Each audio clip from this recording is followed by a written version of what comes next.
الحمد لله وكفى والصلاة والسلام على النبي المصطفى وعلى آله وصحابته أجمعين ثم أما بعد. Le sujet d'aujourd'hui, moi personnellement, me fait vraiment peur.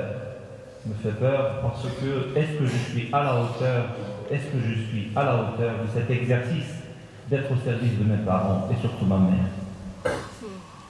Ce n'est pas évident, mes frères, mes sœurs, dans un contexte très difficile actuellement. C'est cette séparation, l'individualisme, l'ego et le chacun pour soi qui est exigeant, hélas.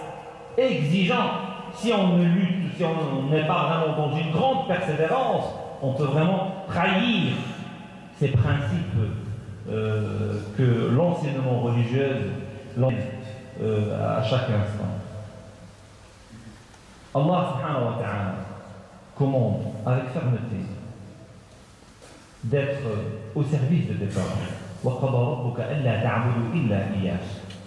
Dieu a commandé que nous devrons adorer seul le Seigneur, Allah Azza wa Jalla. Et puis, être en bonté avec nos parents. Exceller la bonté avec nos parents. Être dans l'excellence. Et puis là, bien sûr, il y a une préférence. Une préférence, c'est la maman. Ummuk, thumma abouk. Ta mère, et puis ton père. C'est tout simplement une petite préférence. Et c'est tout à fait normal. Et c'est pourquoi on constate dans d'autres versets, Allah Azza wa Jalla nous montre que la maman te porte dans une grande souffrance. Une souffrance qui continue dans le temps. Ce n'est pas uniquement cette portée difficile. Aussi, donc, élever un enfant, c'est très pénible. Vous imaginez un enfant d'1 an, il est dans les risques de 2 ans, aussi pareil, il ne distingue pas encore les risques. Et la maman veille sur lui, parce que le papa est dehors, l'enfant pleure le soir, ce n'est pas le papa qui va se lever, souvent c'est la maman. Et d'ailleurs, c'est une injustice. Le père aussi doit quand même bouger, aller voir qu'est-ce qu'il a son fils. Pourquoi c'est uniquement la maman qui doit aller voir qu'est-ce qui se passe? Nous devons absolument partager cette tâche d'élever nos enfants. Regardez, lorsque vous essayez un peu d'étudier ces versets qui sont clairs. وَقَضَى رَبُّكَ أَلَّا تَعْبُدُوا إِلَّا إِيَّاهُ وَبِالْوَالِدَيْنِ إِحْسَانًا إِمَّا يَبْلُغَنَّ عِندَكَ الْكِبَرَ أَحَدُهُمَا أَوْ كِلَاهُمَا. Vous savez, lorsque les parents atteignent un certain âge, et puis c'est là en ce moment qu'ils ont besoin de toi. Et toi, qu'est-ce que tu fais par contre? Tu t'occupes tout simplement de ta femme, tu t'occupes de tes enfants, et tu oublies tes parents. Regardez cette injustice. Alors que eux, ils ont consacré leur vie pour ton bonheur, et toi par contre, tu consacres ta vie uniquement pour soi, et pour tes enfants, et pour ta femme. Et elle est où la justice? Inna Allah ya'muru bil 'adli wal ihsan.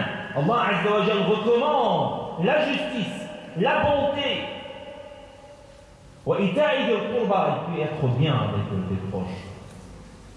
Wa yanha 'anil fahsha'i wal munkari wal baghi. Allah Azza wa Jalla conseille avec fermeté, interdit la turpitude, interdit la tyrannie, al baghi, interdit le libertinage. Dieu est juste, subhanahu wa ta'ala. Vous savez, il est vraiment couvert avec une superbe bonté. Dans la lecture, lorsque tu lis la parole de Dieu, le Coran, tu te sens épanoui dans une couverture qui te couvre. Tu te sens vraiment protégé lorsque tu lis la parole du Seigneur. Subhanallah. Et puis, bien sûr, tu ne peux que récolter des fruits et des fruits. Des fruits dans le savoir, dans la connaissance, dans la spiritualité, dans l'amour du Seigneur, dans la quiétude, des fruits et des fruits. Cité pour un peu montrer comment l'homme est ingrat envers ses parents, envers la maman, lorsqu'il fait. Mes sœurs, si vous faites du bien à vos proches, vous serez récompensé ici et au-delà. Ici et au-delà. Celui qui est bien dans une bonté avec ses parents, aussi ses enfants vont se comporter pareil avec lui. Est-ce que ma sœur, aimes-tu à ce qu'une personne trahisse cette bonté avec tes parents? Certainement non. Donc, fais pareil, sois juste ma sœur. Sois juste. Aussi, je dis à mes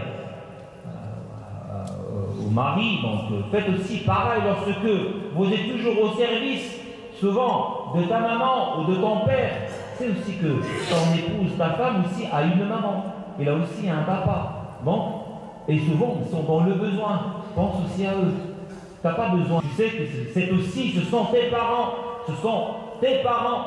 Les beaux-parents, ce sont tes parents. C'est dans ce cadre qu'on peut vraiment créer l'amitié et l'entente et le respect. C'est dans ce cadre. Si on est juste, c'est magnifique. C'est magnifique.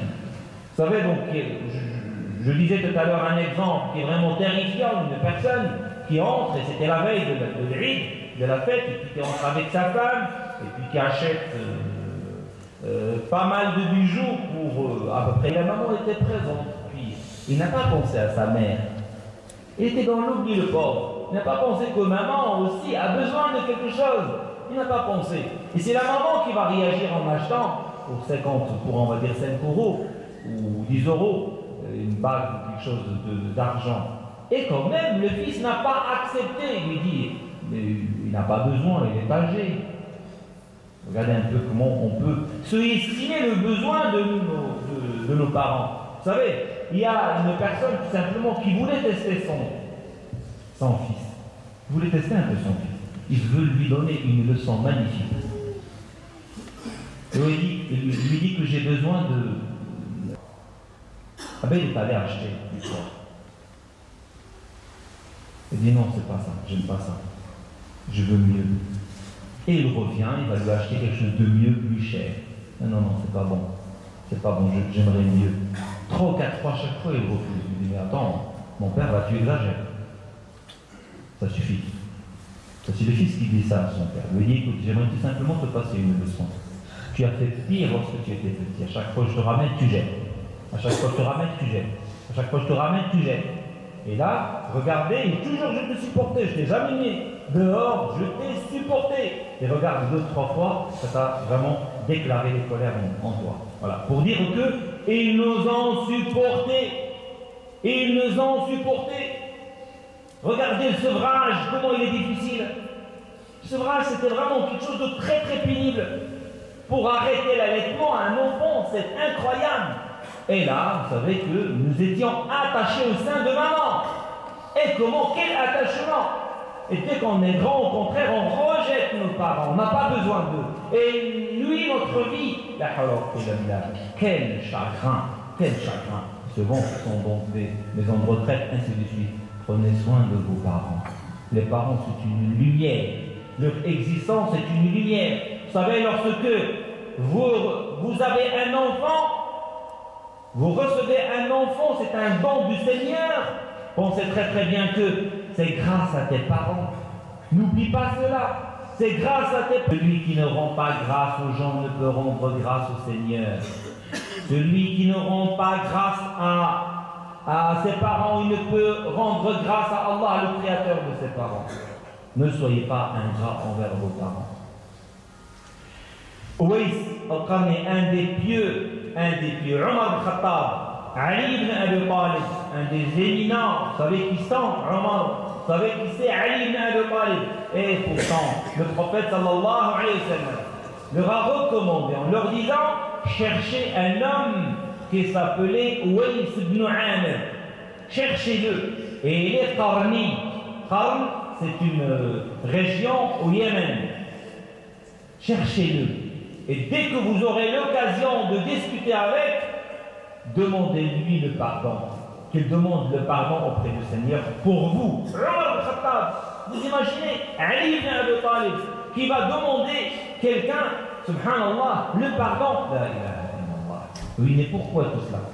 Pourquoi tout cela? Parce que cet homme, ce jeune homme de 16 ans, 17 ans, il a perdu son père. Et il est resté seul avec sa maman. Qu'est-ce qu'il fait avec? Et il n'était pas croyant. Il n'était pas croyant. Au Yémen, il n'a jamais vu le prophète. Ne l'a jamais vu. Qu'est-ce que je fais avec? Et sa maman est aveugle. Sa mère est aveugle. Qu'est-ce qu'il fait avec? C'est très très dur de s'occuper d'une maman aveugle, jeune, de 16-17 ans. Il a besoin de se marier, il a besoin de travailler. La pauvreté, les pénibilités d'être au service de maman, tout cela c'était très très très difficile pour lui. Et une fois, vous savez donc, en guidant sa maman dans la lumière de la bougie, une bougie du voilà qui va s'éteindre. Et là il a constaté que c'est maman qui le guide, parce qu'il a l'habitude du noir. Les personnes qui sont dans la cécité, ils ont cette intelligence de repérer, subhanallah, les lieux. Je dis, mais attends, maintenant nous sommes égaux. Qu'est-ce qui se passe? Donc, être aveugle, ce n'est pas tout simplement la cécité de la vision matérielle, c'est plutôt autre chose. Et dans ces moments-là, il aura l'occasion de rencontrer un des émissaires, si je peux dire, un des ambassadeurs du prophète au Yémen pour transmettre la parole sage, la parole du Coran, la parole du prophète sallallahu alayhi wa sallam. Il va le rencontrer.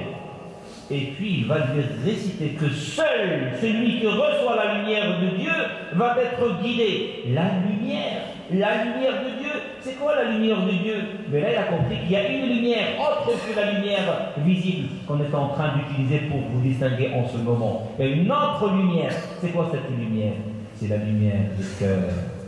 C'est la lumière d'être guidé par celui qui a créé l'univers. L'univers total, nous ne sommes que des petits éléments dans l'univers total. Quel univers immense, immense, immense, immense qu'on ne peut imaginer. Et pourtant, notre ego, notre orgueil, l'individualisme qui est en train de dévorer l'être humain en ce moment, mais chacun pour soi et Dieu pour tous. Donc, Uwais ibn Amir, pourquoi il a eu cette... Parce qu'il était au service de maman, tout simplement. Il était au service de maman. Et là, Omar ibn Khattab, il va prendre en considération ce testament. Et puis à chaque fois, il y a des pèlerins qui arrivaient, qui venaient du Yémen, et ils demandaient, est-ce qu'il n'y a pas parmi vous, Uwais ibn Amir, jusqu'à vraiment qu'il l'a repéré. Il a dit,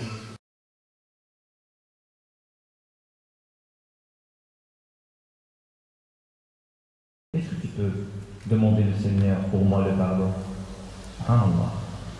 Et il l'a fait. Parce qu'il a raconté le hadith du prophète sallallahu alayhi wa sallam. Lui qui n'a jamais vu le prophète sallallahu alayhi wa sallam. Et de suite, alors, il quitte Médine en allant vers Koufa. Lui dit, veux-tu que je te donne un mot pour le gouverneur? Comme ça, il prend soin de toi. Il dit, non, laisse-moi tranquille. Rester à l'écart, dans ma pauvreté, mais dans ma richesse intérieure. Et puis lorsque les gens du Koufa l'ont repéré, alors là, il va supporter d'être gêné dans son silence, dans sa solitude spirituelle, et il va quitter aussi le Koufa. Voilà les gens pieux. Voilà les gens pieux. Restez discrets dans votre amour de Dieu. Restez discrets dans votre adoration. Le silence, c'est pas mieux. L'invisibilité, c'est extraordinaire. La visibilité peut vraiment nuire notre silence et notre tranquillité.